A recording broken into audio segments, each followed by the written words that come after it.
Hello, friends, and welcome into a very special edition of Sports from the Couch, the Good Brothers, Two Nerds of a Feather podcast. It must be a big deal. It must be SummerSlam weekend. Chicago must be the center of the wrestling world if we are doing a Marvel's Avengers, a Justice League-like team-up. Good brother, welcome back to Mercado Airwaves. I'm your host, Mike Mercado, with the one, the only, the good brother himself, Alex Mercado. Alex, how excited are you for a wrestling weekend?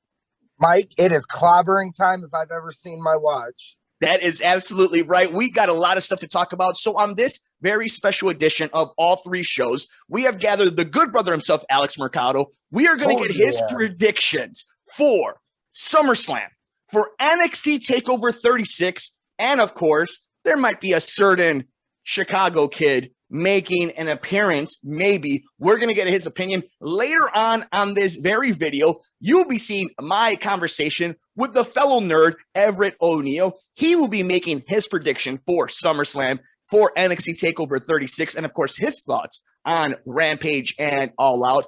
Because if you are new to here, welcome in. You are looking at the king of predictions, the champion, the undisputed champion of sports and entertainment predictions here across the Mercado Airwaves network. And I defend my title against these two jabronis. And we start off at SummerSlam. That is correct. The biggest party of the summer is on a Saturday night this year in Las Vegas. Good brother, are you ready? I'm ready. And I want Everett to listen real close right now, because I'm the rated R superstar of this podcast, and he wants a Daniel Bryan his way into my title match. Well, it's supposed to be a one-on-one. Now it's a triple threat. So I want him to listen real close, because I'm coming for him too when this is over. That may be fine. You could come from after I stack you and pin both of you. Let's get this going. Alexa Bliss takes on Eva Marie. Who do you got? I got Alexa Bliss and some stupid, pointless gimmick that doesn't make sense anymore without the main guy himself. I could care less. This is the only storyline where I can't even mimic myself into caring about. I don't know how you feel about it, but that's how I feel about it. 100%. I love Alexa Bliss. I even like what Eva Marie is doing. I like Dewdrop. So these, all of them work, right? This should work. It isn't working for me, though. The storyline isn't working for me. I was at the All States when she made her opinion on the Titantron, that appearance, and Bray Wyatt was the only thing that was being cheered. It's not her fault, but that is the truth of the situation. But she will win this matchup. I got Alexa Bliss as well. Good brother. A 3MB reunion. That is right. Drew McIntyre takes on Jinder Mahal. Who do you got? I mean, this one I can get a little more excited because you and me are both Drew McIntyre marks, and we did actually enjoy Jinder's title reign. We understood it's very at JBL status. You're really supposed to hate this guy, almost to going away heat, but at the same time, you're anticipating him losing that title. In this case, it's the same as Alexa Bliss, where I like the meat. I just don't like the bones of it. I like everything involved in it. I like that they're trying to make these new stars for a different culture. At the same time, I just think they've told such a weird, wonky story that could have been much easier. Well, these guys are in a reunion. These guys have been champions, and they used to be friends. And now it's like a sword and a motorcycle, and it really doesn't make much sense of why they're fighting now.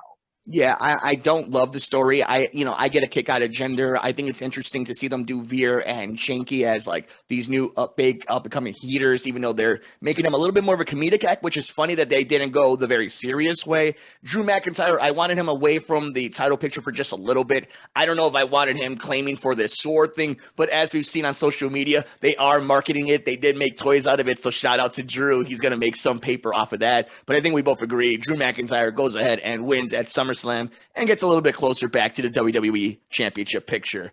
Here's one, a dream match at SummerSlam.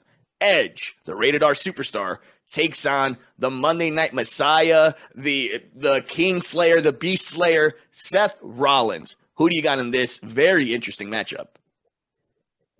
This is a tough one because you can see it both ways. I think both guys are in need of a victory. At the same time, neither truly need a victory. So this one's a toss-up.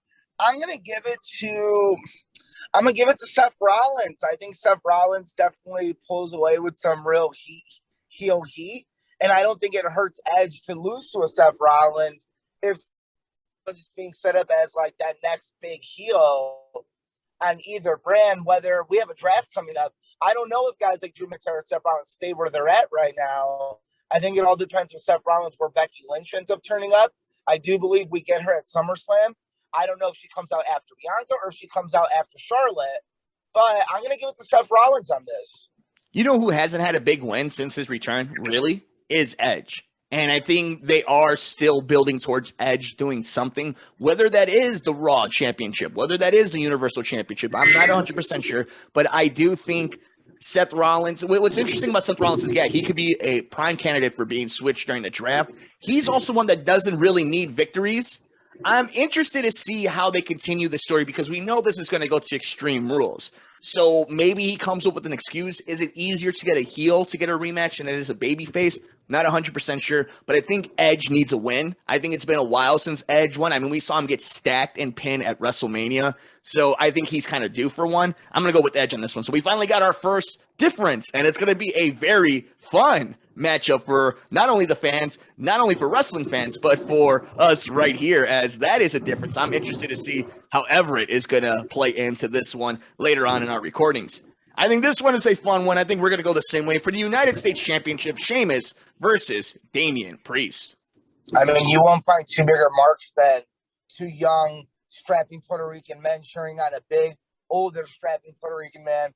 Damian Priest for the culture represents. He's going to be your new United States champion. Wepa, Damian Priest. He's also the only one that has a connection to Bad Bunny. So Damian Priest wins the United States Championship.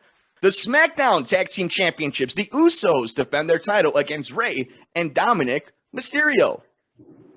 Who you got? I'm going to go Usos still because we're just going to keep this tribal bloodline thing going forward. I do think we leave the night with the Usos and Roman all carrying the blue title still. I also think that we might get our breakup of Rey and Dominik finally tonight. And I think it's probably I know some people aren't interested in seeing them break up. I really am, especially with the history of SummerSlam of Rey and his kid. Of like, that's when we got the infamous Dominik on Dominik's on a pole match paper on a pole match. Yeah. So I would really like to see him like pull the trigger tonight. And we've been getting little hints at SmackDown, and unlike Raw, SmackDown's one of those shows where it does pay off. Like, they're not idiots. They're not treating the fans like idiots on SmackDown compared to Raw, where everything pays off on SmackDown. Like, nothing is just thrown in to be thrown in. So I do think we're getting little hints at it. I hope tonight we start seeing either the turn or really building to the turn, and we see it at a Survivor Series. Or maybe you can push this to a WrestleMania where we get, Mysterio versus Mysterio. Yeah, I definitely think it's Mysterio versus Mysterio. I think this is going to line up very much with Rey's current contract. So I think that's what he's kind of aiming for storyline-wise. Yeah, I think the Usos win this one. That story's not ready to be done yet. Who knows if maybe the New Day go from Raw to SmackDown, and then you get that Big E and Kofi and Xavier versus Usos and Roman down the line. That could be something. So I think this is with future plans ahead on both storylines. I think the Usos walk away with the blue tag gold. Speaking of tag gold, how about AJ Styles and Omos versus the RK Bros in Randy Orton and Riddle? Who do you got? RK Bro is easily the best thing on Monday Night Raw. I don't think it's really close. I think that's the overall positive you hear from pundits in our industry and fans alike, where RK Bro is working. Randy Orton does a great job of just taking random things like this and making them work. Matt Riddle, I think you're one of the biggest Matt Riddle marks, and you have been forever since his UFC days. You turned me into a Matt Riddle fan where, you don't really see it on the surface, but once you see the body of work and the promos, you're like, oh, this kid's a star. I think this is definitely built for them. Take those tag belts, run with them for a little bit. I could see these being one of those moments where they'll take the belts. Obviously, eventually, again, maybe to a WrestleMania or another big pay-per-view, we'll eventually get your Randy Orton and Matt Riddle payoff where Matt Riddle finally goes over on Randy. But for now, I would like to see them win the gold and have a run with it for a little bit until we can get a good heel tag team to go against them.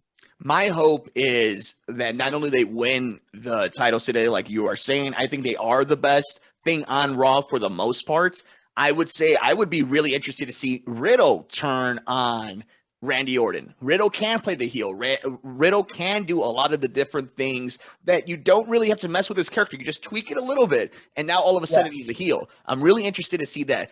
I think, you and I both could see it. Anybody who's been watching wrestling long enough, you don't have a storyline this long. You don't have this type of chemistry with Randy Orton unless they think you're going to do something. So sooner rather than later, he's going to get the big belt.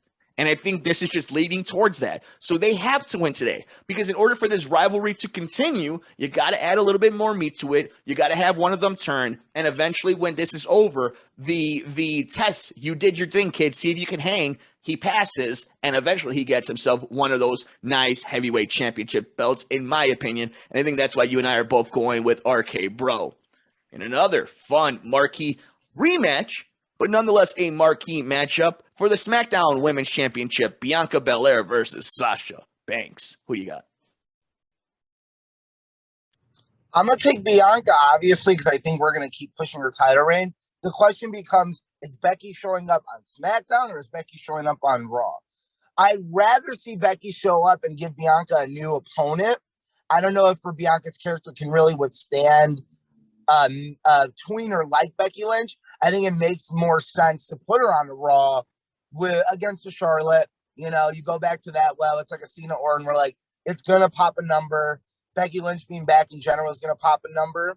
I'm not sure if that's where you're going, but again, if I know there are certain people that can't be touched, and when it comes to Seth Rollins and Becky, they're gonna be on the same show. They're not traveling two different schedules every kid, and the WWE is gonna make sure they're happy. So I can see it depends when what match goes where of when we get Becky Lynch back, I think. It's a very good point. It's a compelling point, and there's a lot of dots that you connect that make sense. That's why I'm definitely leaning your way, and we'll know a lot after this. What's interesting about this one is, let's say, and we'll talk about the Raw Women's Championship up next, but what's interesting is where is Becky going to outshine anybody? Again, I was at Allstate, and Rhea Ripley got one of the loudest pops in the entire night. She's a star. Do you want Becky to be going and taking, or at least fighting for that star, for that fire? Do you want her in SmackDown? If you have her in SmackDown, is there any woman on the roster right now on SmackDown, let alone entire WWE, that's going to be able to, carry and hang with Becky when she's rocking and rolling and when she hits her groove? I don't know if Bianca's there. I love Bianca. That's top tier, and we know how great Sasha is. But Bayley's hurt. So it's not as deep when it comes to the top tier merch sellers, main eventers, people that can be main events of WrestleMania. I think she kind of has to go to SmackDown, at least for how the roster is built now. That's why I think Bianca does win this title. She's going to have to find a heel or the ultimate babyface to go against. Maybe like a Toni Storm. Maybe that's kind of what they're building up to next. So I think she's going to – go ahead. Or Raquel Gonzalez. I also think between that match on Sunday, the loser of that match is getting moved up, I believe. So there are some players on that, but Becky's the X factor because we know how untouchable Charlotte is, rightfully so. We know how popular Rhea is, rightfully so. And then we know how great a Bayley and a Sasha and now a Bianca. We know how dependable Carmella is. You have Natalya. There are killers in the women's division. But Becky, she becomes that X factor that changes the entire landscape. So I'm interested to see her where she ends up falling in this one. But we both agree Bianca Belair wins this one, and we jump right into it. Who do you got? Nikki, Ash, I'm not going to say ASH, almost a superhero, but I guess I did. Rhea Ripley or Charlotte Flair? Who walks away with the Women's Raw Championship? This one, I think, is my second toughest to pick because it's all a domino thing. And usually NXT will help. And usually, it depends where it's placement on the card. Because in my opinion, if you have Charlotte win, it's only to do the Becky pop finally. And why would you keep throwing it to that? I also agree with you where I think Rhea, it might be good for her to get that title back. And I get their reasoning. You want to keep Charlotte strong. She can pin Nikki. Let's be honest, as much as we both like Nikki, I don't see her being there for any other reason but to take a pin and to keep the other two strong.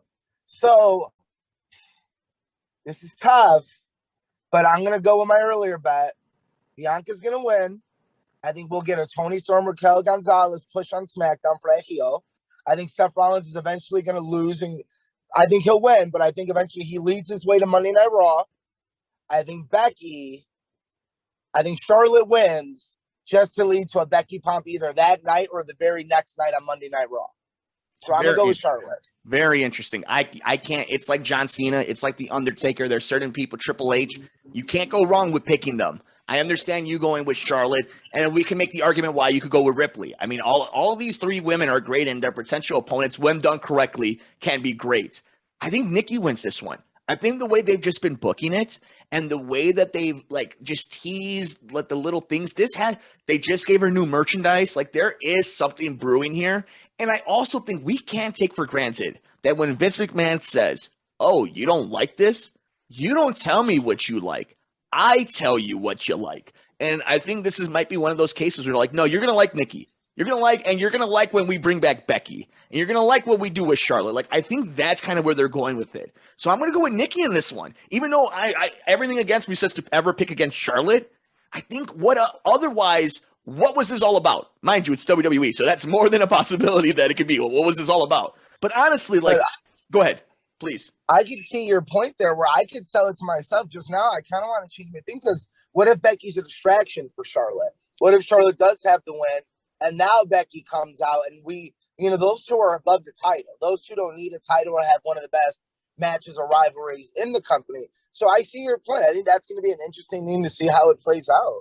And obviously, if you're new to the Good Brothers Sports from the Couch, Two Nerds of a Feather podcast, when we do our WWE, AEW, New Japan, and NXT predictions for my current championship belts, we get one mulligan, whether it's on the air or off the air. But because we are so close to SummerSlam and to NXT TakeOver 36 and All Out, I think we're going to have to do mulligans on the show. You get your one, good brother. Do you want to use it here? Do you want to take the belt off of Charlotte and move it to Nikki?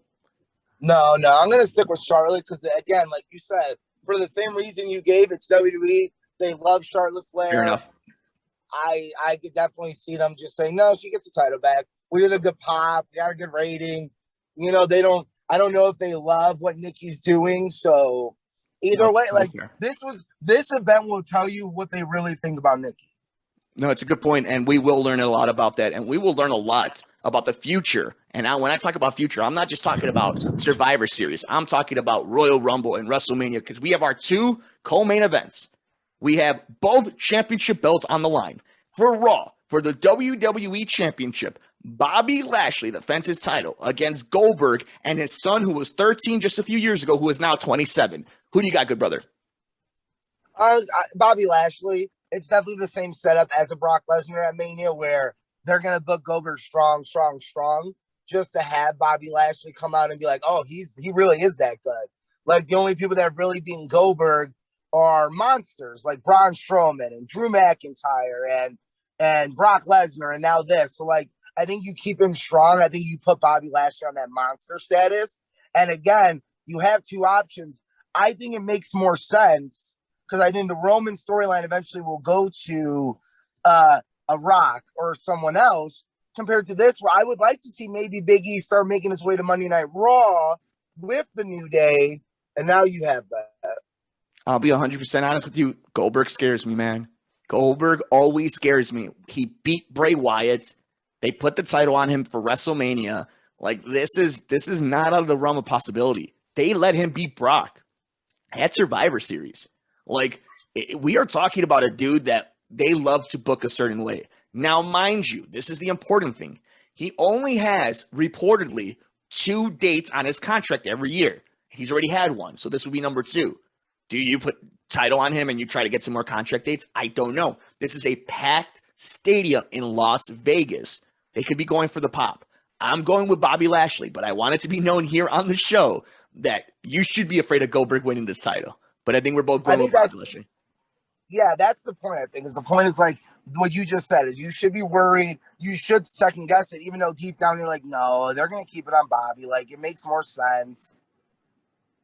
I 100% agree. But what makes sense more than anything is what's going to main event in the new stadium in Vegas, the home of the Las Vegas Raiders.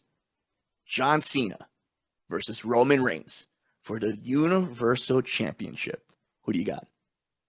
I'm going to take Roman, and I think we get another major comeback tonight. Or not tonight, but at SummerSlam. And is it the one and the only from Suplex City? No, I could see it being maybe a Brock.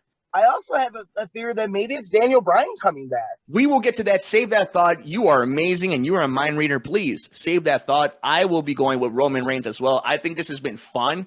I think this is a great time for John Cena. Unfortunately, Suicide Squad did not do great in the box office. That is a conversation that the good brother and I will have down the road when it comes to the aftermath of the streaming and movie theater debacle that's been going on. But we know that he's on tour. He's got a few dates after this.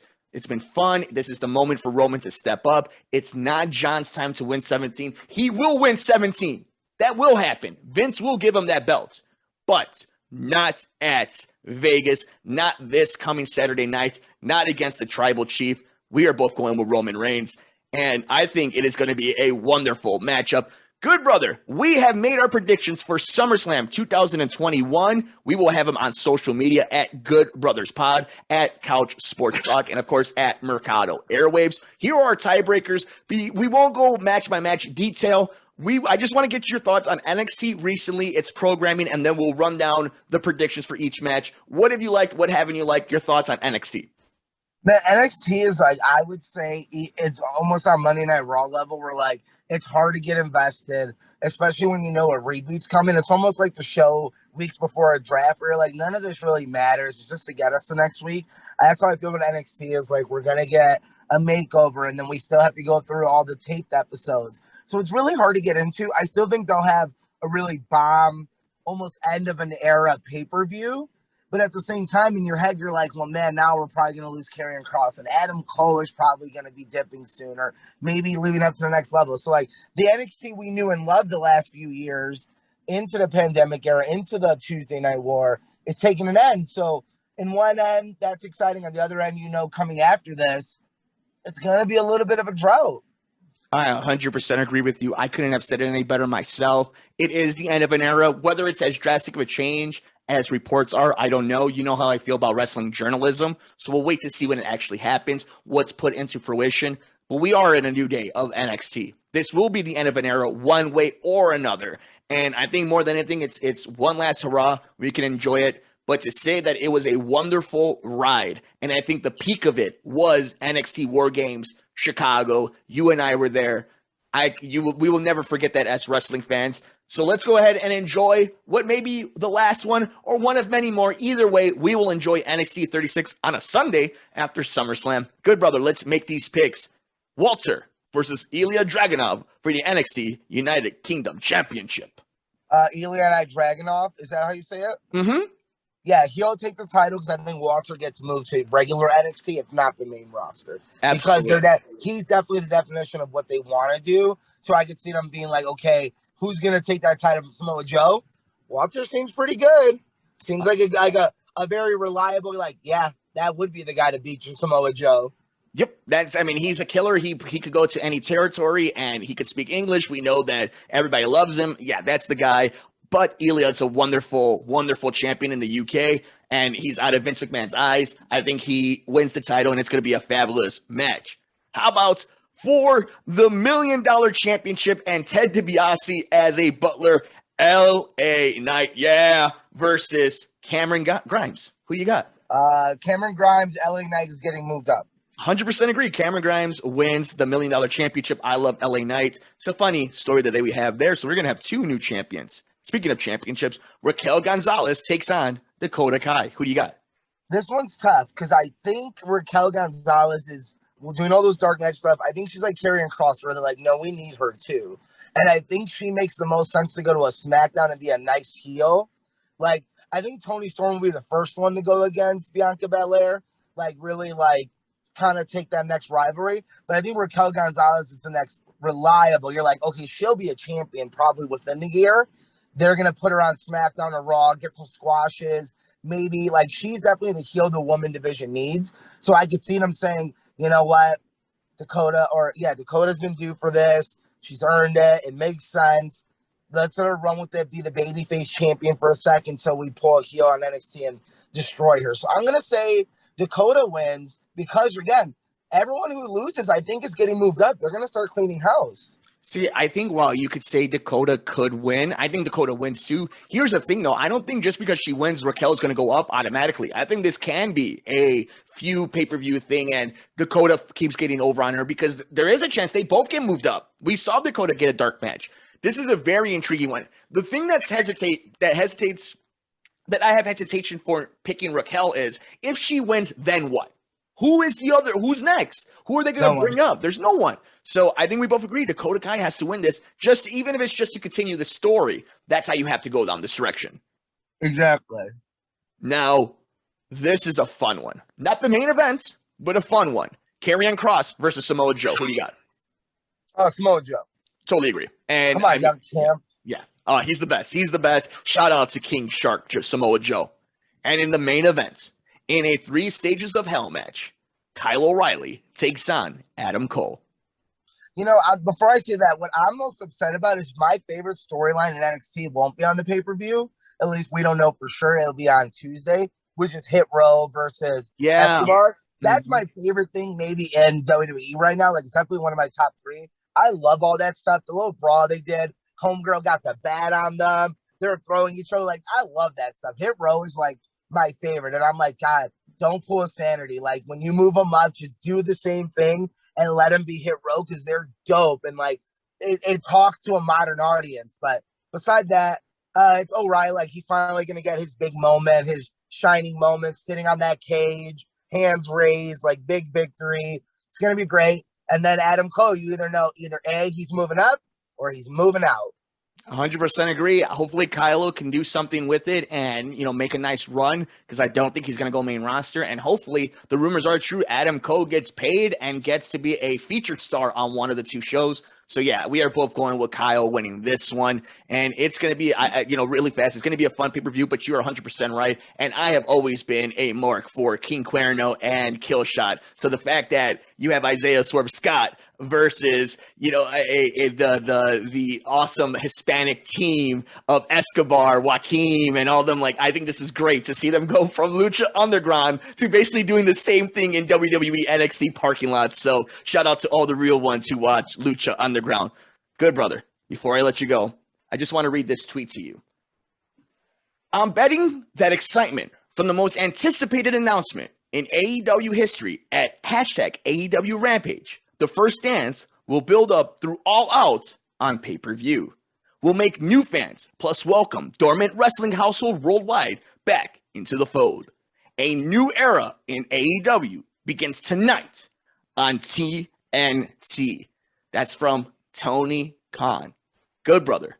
What happens Friday night in our home city of Chicago at the United Center, where the Blackhawks won 3 Stanley Cups, where the Bulls won 3 NBA championships, where Sting came down from the rafters, where SummerSlam saw Bret Hart versus Owen Hart? What happens this Friday night on AEW? 2 things are going to happen. Either CM Punk shows up and we're going to lead to a big match, not turn a match, or my bigger fear is like Tony Khan is very known for hyping up announcements that he's hyped about that maybe don't pan out. My biggest fear is that it's Daniel Bryan and we're just leading to like, oh, yeah, Daniel Bryan's there. That's cool. And like leading to like Daniel Bryan versus Kenny Omega, like at All Out, which on paper sounds like a better match than CM Punk versus Kenny Omega. That's the problem with Punk is I'm like, well, who do I want his first opponent to really be? Compared to a Daniel Bryan, where I'm like, it kind of fits right into Kenny Omega's thing. That's the hard part. I mean, it has to be Punk. I feel like if it's not Punk, this would be one of the biggest letdowns in like wrestling. Like it's one of those where it's like, man, Tony Khan, you broke all ill. Like you broke any goodwill you have with the fans. Even if it is a Daniel Bryan, you're in Chicago. The hype, the messages, like it has to be Punk. And if it's not Punk, like you lose all goodwill. Even if it is Daniel Bryan, even if it is, what if it's Braun Strowman? What if Braun Strowman shows up tonight? What if it's something like that where you're like, man, like, I thought it was, yeah. But, I mean, here's fingers crossed it's CM Punk. My biggest thing, I love CM Punk. Chicago made kid, obviously. We're going to mark out for CM Punk. What is he going to do as a wrestler? That's where you're like, okay, beside the initial pop on a Friday night show that a lot of people are going to watch after this big pop happens, like you're just not going to pull a big rating on a Friday night. Beside maybe tonight, I don't know, man. I think it could go so many ways. I think it's going to be CM Punk. I don't know if he's going to be in the arena. I don't know if it's going to be like the Jericho thing where it's just on the Titantron. I don't know if it's going to be a Bryan Danielson, a.k.a. Daniel Bryan, a.k.a. the American Dragon. I don't know. I do know that they better deliver.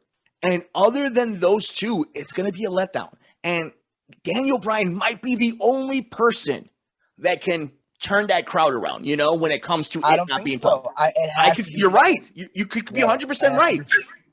If you're in Chicago, if this was New York, it'd be different. And let's say you're in New York and Braun Strowman, so it'd be like, okay, whatever. But you're in Chicago, you laid the crumbs, you're doing all the little hints and Easter eggs. It's one of those where there's only one answer. And if you don't give us that one answer, man, people are going to be upset.